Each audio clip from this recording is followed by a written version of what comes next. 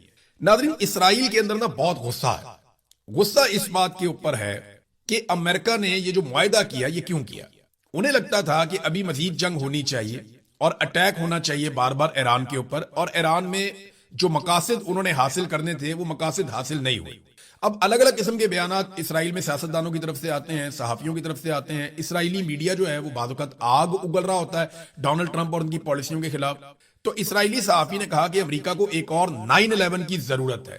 یہ ایک اسرائیلی صحافی ہے، یہ چینل 12 کے اوپر کام کرتے ہیں، ان کا نام ہے جی بینی سبتی، بڑا عجیب سا نام ہے، بینی سبتی ان کا نام ہے جی، I-24 کے لیے بھی یہ کام کرتے ہیں۔ وہ یہ کہتے ہیں جناب کہ اس وقت ایک 9/11 یا پرل ہاربر کی ضرورت ہے۔ اس وقت امریکہ میں ایک 9/11 جیسے وہ ہو گیا تھا، ایک بہت خوفناک انسیڈنٹ ہوا تھا، بہت سارے ہزاروں لوگ امریکہ میں مارے گئے تھے، اس کے بعد افغانستان پہ امریکہ نے پوری ایک جنگ کی تھی، اور اس سے پہلے ایک پرل ہاربر ہوا تھا، اس کے نتیجے میں دنیا میں بہت تباہی ہوئی تھی۔ تو وہ یہ کہتے ہیں کہ امریکہ میں یہ ہونا چاہیے تاکہ اسے احساس ہو کہ اسرائیل اس کا سچا دوست ہے۔ انہوں نے سوچے سمجھے بغیر جو ہے ہم سے مشاورت کیے بغیر یہ جو معاہدہ کر دیا، وہ اب اس کے اوپر یوں بات کر رہے ہیں۔ تو یہ مکمل طور پر پاگل پن اور ذہنی دیوالیہ پن ہے، خدا امریکیوں پر رحم کرے، اس قسم کی بات کی ہے۔ یعنی اب تو وہ یہ کہہ رہے ہیں کہ امریکہ میں کوئی بہت بڑا سانیہ یا حادثہ ہو جائے، اور اس بات کا خدشہ ہے کیونکہ جو لوگ وار دیکھنا چاہتے ہیں نا یا جنگ کروانا چاہتے ہیں، بہت بڑی بڑی ہتھیاروں کی کمپنیاں انوالو ہوتی ہیں، وہ یہ چاہتے ہیں کہ بہت سارا پیسہ ان کے پاس آئے۔ پیسہ تبھی آئے گا جب جنگ لگے گی، جنگ لگے گی تو ہتھیاروں کی ضرورت پڑے گی، بارود کی ضرورت پڑے گی، بہت سارے میزائل چاہیے ہوں گے، بہت سارے ہتھیار چاہیے ہوں گے، طیارے چاہیے ہوں گے، پھر ڈیمانڈ بہت زیادہ بڑھے گی، جتنے زیادہ ملک انوالو ہوں گے اتنا زیادہ اسلحہ چاہیے ہوگا۔ تو اگر امریکہ میں آپ سوچئے ایک لمحے کے لیے، جو اسرائیلی صحافی کہہ رہے ہیں کہ اگر وہاں پہ ایک دہشت گردی کا بڑا واقعہ ہو جاتا ہے تو پھر کیا ہوگا؟ اس کا الزام تو کسی پہ بھی دیا جا سکتا ہے۔ پچھلی مرتبہ الزام لگا دیا گیا تھا افغانستان کے اوپر، حالانکہ بعد میں جو تحقیقات ہوئی ان میں پتا چلا کہ افغانستان کا اس میں کوئی اتنا بڑا کردار نہیں تھا، لیکن الزام افغانستان کے اوپر لگا اور افغانستان میں ایک ایسی جنگ چھیڑ دی گئی جو 20 سال ختم ہی نہیں ہوئی۔ تو امریکنز کو جنگ میں دھکیلنے کے لیے ایک کرنٹ کا جھٹکا یا ایک بڑا انسیڈنٹ دہشت گردی کا، جو اللہ کرے نہ ہو لیکن اگر ہو گیا تو اس کے نتائج کیا ہوں گے، اور کوئی بھی فالس فلیگ آپریشن بھی ہو سکتا ہے، ہم کچھ نہیں کہہ سکتے اس وقت، لیکن چلے ہم ان چیزوں کے اوپر نظر رکھتے ہیں۔ اور یہ جو سٹیٹمنٹ ہے اسرائیلی صحافی کی جانب سے یا اس قسم کی جو بار بار باتیں کی جا رہی ہیں، یہ فرسٹریشن کو ظاہر کرتا ہے کہ نیتن یاہو کی گورنمنٹ جو ٹارگٹ اچیو کرنا چاہتی تھی ایران میں وہ نہیں ہو پائے۔ ناظرین، اب پاکستان کے اندر سے ایک دو خبریں میں آپ کو بتاتا ہوں۔ نمبر ایک تو یہ ہے کہ آزاد کشمیر میں ایک گھٹیا کھیل کھیلا جا رہا ہے اور ہم سب وہ کھیل دیکھ رہے ہیں۔ لوگ بار بار یقین دلاتے ہیں، میں نے آپ کو لوگوں کی آواز سنوائی، ان کی باتیں سنوائی، وہ کہتے ہیں نہ ہم پاکستان کے خلاف ہیں، نہ ریاست پاکستان کے خلاف ہماری جد و جہد ہے، نہ ہم کسی ادارے سے لڑنا چاہتے ہیں، ہم پاکستان سے پیار کرتے ہیں۔ مسئلہ صرف یہ ہے کہ ہم اپنے بنیادی حقوق کے لیے آواز اٹھا رہے ہیں کہ ہمیں ہمارے سیاسی، آئینی، قانونی اور جو بنیادی حقوق ہیں وہ ہمیں فراہم کیے جائیں۔ اب ہم حقوق کے لیے آواز اٹھاتے ہیں، ہمیں شرپسند اور غدار کہا جاتا ہے۔ نہ ہم شرپسند ہیں، نہ ہم غدار ہیں۔ وہ بار بار یہ بات کر رہے ہیں کہ ہم پاکستان کے خلاف نہیں ہیں، ہم تو پاکستان سے پیار کرتے ہیں، پاکستان ہمارا بھائی ہے۔ کشمیری بار بار یہ کہہ رہے ہیں لیکن انہیں دیوار کے ساتھ لگایا جا رہا ہے۔ اب پولیٹیکل پارٹیز بیٹھ گئی، نون لیگ، پیپلز پارٹی اور مسلم کانفرنس، انہوں نے کہا جی ان کو نہ چھوڑا جائے، شرپسندوں کو یہ کر دیں وہ کر دیں۔ ایک آدھے بندے کا جو غلط سٹیٹمنٹ ہے اس کو جواز بنا کے آپ پورے کشمیر کو غدار کیسے کہہ سکتے ہیں؟ وہاں پہ لاکھوں لوگ احتجاج کے اندر شامل ہوتے ہیں، گھر جاتے ہیں، پھر آتے ہیں، پھر بیٹھتے ہیں، پھر احتجاج کرتے ہیں۔ تو اتنی بڑی تعداد میں جو لوگ آتے ہیں، کیا یہ سارے غدار ہیں؟ کیا یہ سارے پاکستان کے دشمن ہیں؟ یہ ایسا نہیں ہو سکتا۔ اب سفید دیوار کے سامنے بٹھا کے لوگوں سے پارٹی چھڑوانے کا کام بھی شروع کر دیا گیا ہے، وہ جسے ہم اغوا برائے بیان کہتے تھے۔ ابھی ایک بندے کا بیان آیا، ہو سکتا ہے اس نے خود دیا ہو، لیکن راجہ امجد علی خان ہے، اس کے علاوہ اور بھی بندوں کے میں نے دیکھے ہیں۔ سفید دیوار ہے پیچھے، جیسے ماضی میں ہوتی تھی پی ٹی آئی کے ٹائم پہ، سفید دیوار ہے پیچھے، بندہ بیٹھا ہوا اور سٹیٹمنٹ دے رہا ہے، چہرے پہ گھبراہٹ ہے، وہ کہہ رہا ہے جی میرا اس سے کوئی تعلق نہیں ہے، یہی پی ٹی آئی کے ساتھ ہوا جی، میرا پی ٹی آئی سے کوئی تعلق نہیں ہے۔ بعد میں یہی جو ہے وہ تحریک لبیک کے ساتھ بھی ہوا، جی میرا تحریک لبیک سے کوئی تعلق نہیں ہے، اور اب یہی کام جو ہے وہ جوائنٹ عوامی ایکشن کمیٹی کے ساتھ بھی ہو رہا ہے، جی میرا اس کے ساتھ کوئی تعلق نہیں ہے۔ تو یہ اس طرح اب کب تک لوگوں سے وفاداریاں چھڑوائیں گے یا ان کے ساتھ زور زبردستی کریں گے؟ اب جس کے ساتھ بھی کریں گے اس کے دل کے اندر ایک گرہ لگ جائے گی، پھر جب اسے موقع ملے گا وہ آپ کے خلاف ہو جائے گا۔ کیسے ایک پوری نسل کو یا لوگوں کے ایک بہت بڑے گروہ کو یا لوگوں کی ایک بہت بڑی تعداد کو یا اکثریت کو آپ وفاداروں سے غداروں میں تبدیل کر دیتے ہیں، یہ اس کی کلاسک ایگزامپل ہے۔ کشمیر کے معاملے کو جتنا مس ہینڈل آج کیا جا رہا ہے نا، یہ تاریخ کی کتابیں بتائیں گی کہ کتنی بڑی غلطی کی اسٹیبلشمنٹ نے جو آج کے دنوں میں یہ کر رہے ہیں۔ آپ پوری نسل کے دل میں نفرت پیدا کر رہے ہیں۔ خدا کا واسطہ اس سے بعد آ جائے۔ ہمارا آپ پہ زور نہیں چلتا، آپ کے ساتھ لڑنا نہیں چاہتے، آپ کو صرف یہ سمجھا رہے ہیں فار گاڈ سیک وقتی طور پہ اپنی ضد پوری کرنے کے لیے آپ اس ریجن کو، اس خطے کو وہ نقصان نہ پہنچائیں کہ جو لوگ بھائیوں کی طرح رہتے ہیں۔ کہ 75 سال میں انہوں نے اپنی وفاداری ثابت نہیں کی؟ یہ جو کشمیری ہیں انہوں نے 7.5 دہائیوں تک کیا اپنی وفاداری وہ آج تک ثابت نہیں کر سکے؟ آج اگر ان کے اندر سے 1 2 4 لوگ کوئی غلط جملہ بول دیتے ہیں، یا اوورسیز پاکستانی جو پاکستان میں موجود نہیں ہے ان میں کوئی شخص اگر جذباتی بات کر دیتا ہے تو اس بنیاد پہ آپ کہیں گے کشمیری سارے غدار ہو گئے، ان کے خلاف آپ ٹویٹ کرواتے ہیں، ان کے خلاف آپ سٹیٹمنٹ دلواتے ہیں۔ پنجاب کے اندر بیٹھے ہوئے صحافی ان کو برا بھلا کہتے ہیں۔ میں پنجاب میں رہتا ہوں، مجھے بے حد پیار ہے اپنے گھر سے، پنجاب سے، اس سرزمین سے، لیکن سر فار گاڈ سے بلوچستان میں جو آگ لگی وہ کافی نہیں ہے، قبائلی علاقوں میں جو ہوا وہ کافی نہیں ہے۔ پاکستان 2 ٹکڑے ہو گیا، الگ ہو گیا، پاکستان ٹوٹ کے 2 ٹکڑے ہو گیا، وہ چلا گیا ادھر بنگلہ دیش الگ ملک بن گیا، وہ کافی نہیں ہے۔ بس کر دیں اب۔ میں آپ کو خدا کا واسطہ دے کر یہ کہہ رہا ہوں کہ کشمیریوں کی بات سنیں، وہ غلط بات نہیں کر رہے، ان کے ساتھ بیٹھ جائیں، مسئلے کا کوئی حل نکال لیں۔ آپ تو دشمن کے ساتھ بھی بیٹھ جاتے ہیں۔ وہاں ایران نے اور امریکہ نے ایک دوسرے کے کتنے بندے مار دیے، وہ بیٹھ گئے نا سوئٹزرلینڈ میں، آپ بٹھا رہے ہیں ان کو، آپ کہہ رہے ہیں جی ہم ثالث ہیں، وہاں پہ انہوں نے بندے مار دیے ایک دوسرے کے، وہاں فوجیوں کی لاشیں اب یہ کشمیر میں مارنے جا رہے ہیں۔ وہ گند یہ مارتے اگر ان کو ذرا سا بھی احساس ہوتا۔ احساس کی بات نہیں ہے، یہ جب بھی پاکستان نے ٹھیک ہونا ہے، پاکستان نے تبھی ٹھیک ہونا ہے جب تمام ادارے اپنے اپنے حدود کے اندر جائیں گے اور جا کر کام کریں گے۔ ابھی بہت سارے ٹاؤٹس ہیں، کچھ صحافی ہیں، کچھ دیگر لوگ اکٹھے کر کے بلوچستان لے گئے کہ جی بلوچستان میں دودھ اور شہد کی نہریں بہہ رہی ہیں، حالات بہت اچھے ہیں، بڑے ذہین لوگ ہیں، کمال لوگ ہیں، زبردست ہو گیا، فوج بہت اچھا کام کر رہی ہے۔ وہاں پہ جبری طور پہ لوگوں کو گمشدہ کیا جا رہا ہے، سڑکوں پہ ناکے لگائے ہوئے ہیں مسلح افراد نے، پہاڑوں کے اوپر لاشیں پھینک کے چلے جاتے ہیں، وہ اٹھانے والا بھی کوئی نہیں ہے۔ لوگ اپنی مدد آپ کے تحت ٹرک لے کے جاتے ہیں، مزدور لے کر جاتے ہیں، اپنی لاشیں اٹھا کر لوگ خود لے کر آتے ہیں، لوگوں کی لاشیں تک واپس لا کر نہیں دیتی سرکار۔ لاپتہ افراد کا ایک الگ دکھ ہے وہاں پہ بلوچستان میں، بے شمار خواتین و حضرات جو ہیں انہیں گرفتار کیا ہوا ہے اور غیر قانونی طور پہ گرفتار کیا ہوا، جیلوں میں پڑے ہوئے وہ سڑ رہے ہیں اور ان کے وسائل پر قبضہ کر کے انہیں پسماندہ بنا دیا گیا ہے۔ آپ یہ دیکھیں نا ناظرین، اس ملک میں جو لوگ آئین توڑتے ہیں انہیں گارڈ آف آنر ملتے ہیں، اور جو لوگ آئین کی حکمرانی کی بات کرتے ہیں وہ جیلوں کے اندر سڑتے ہیں، اور یہی ہماری قسمت آج تک رہی ہے، اور اسی کی وجہ سے ہم آگے نہیں بڑھ پائے۔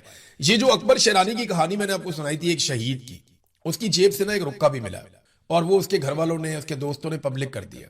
اس رکے کو اگر آپ دیکھیں نا تو اس کے اوپر لکھا ہوا ہے میں نے کس کا کتنا ادھار دینا ہے، اور یہ اس نے اس وقت لکھا جب اسے پتا چل گیا کہ اب گولیاں ختم ہو گئی اور میں مارا جاؤں گا، تو اس نے فٹافٹ ایک کاغذ کے اوپر لکھا کہ میں نے فلاں کے اتنے پیسے دینے ہیں، فلاں کے اتنے پیسے دینے ہیں، فلاں کے اتنے پیسے دینے ہیں۔ وہ رکا اس نے جیب میں رکھا اور پھر وہ شہید ہو گیا۔ اب مجھے یہ سمجھ نہیں آ رہی کہ جس کی لاش کو گھر پہنچانے کے لیے سرکار نے ایمبولنس نہیں دی، اور اس کے خون کا قرضہ کون اتارے گا؟ یہ خون آلود کاغذ ہے، یعنی اس کاغذ کے اوپر 2 طرح کے قرضے ہیں۔ ایک قرضہ پاکستانیوں پہ، پاکستان کے اداروں پہ چڑھ گیا کہ ایک پولیس والے کا خون بہ گیا، وہ بھی اس لیے کہ اس کے بعد گولیاں ختم ہو گئی تھی، دہشت گردوں کے بعد ختم نہیں ہوئی، اور دوسرا قرضہ وہ ہے جو اس نے اپنے روزمرہ معاملات میں لیا۔ تو ایک کے بعد ایک دکھ کی کہانی، ایک داستان ہے۔ میں لوگوں کی باتیں سن رہا تھا، دل دہلا دینے والی باتیں، وہ اتنے پریشان ہیں اور وہاں پہ پولیس والے کام کرنے سے انکار کرتے ہیں۔ کیوں جناب؟ ہم کیسے کام کریں؟ ہمارے پاس تو ہتھیار نہیں ہے، ہماری تو پیچھے سے مدد ہی نہیں آتی۔ اگر ہم 200 لوگوں سے بھی لڑ پڑے تو سرکار ہار مان لیتی ہے، پیچھے کوئی ہتھیار لے کر نہیں آتا، پورے شہروں پہ آ کر دہشت گرد قبضہ کر لیتے ہیں اور یہ لوگ کچھ کر نہیں سکتے۔ پاکستان تحریک انصاف نے حمایت کر دی ہے اس دھرنے کی جو اس وقت بلوچستان میں دیے جا رہے ہیں۔ انہوں نے کہا کشمیر راولہ کوٹ کی طرح بلوچستان کے عوام کو بھی ان ناجائز حکمرانوں اور ان کی پالیسیوں کے خلاف سڑک پر نکلنا پڑے گا۔ کوئٹہ میں جاری شہداء کے دھرنوں میں تمام سیاسی جماعتوں کے کارکنوں اور عوام سے لاکھوں کی تعداد میں شرکت کی اپیل کرتے ہیں۔ پاکستان تحریک انصاف کے داؤد شاہ کاکڑ نے بھی یہاں پہ اپیل کر دی ہے۔ تحریک تحفظ آئین پاکستان نے ایک اعلامیہ جاری کیا ہے ناظرین، وہ اعلامیہ پڑھنے سے تعلق رکھتا ہے، اور یہ پاکستان کے اب مسائل کا حل اسی طرح ہے جو آپ